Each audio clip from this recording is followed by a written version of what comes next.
આરતીબેન ને તો બહુ ફેમસ કર્યા સમાજે. તો મેં કીધું વિચાર આવ્યો કે આ છોકરીઓ માટે તમે સમાજના આગેવાનો એવો કાયદો બનાવો છો કે ભાઈ ઈતર જ્ઞાતિમાં જવું નહીં, તો પછી આ છોકરાઓ માટે કઈક કાયદા કાનૂન લાવો. હા, છોકરો ને છોકરી બે એક સમાન.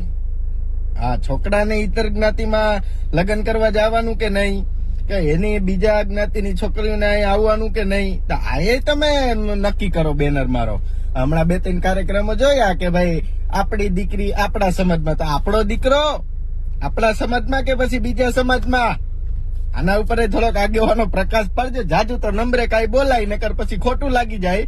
એના કરતા આટલો ખાલી જવાબ દેજો કે ભાઈ છોકરાઓને શું કરવાનું, તો અમને યુવા પેઢીને ખબર પડે ને ભાઈ, કે તબલા શીખવા કે પછી ગાવાનું શીખી કે ભાઈ રાજકારણમાં જાય. આ અમને કહેજો તો ખરા જરાક. જય સરદાર.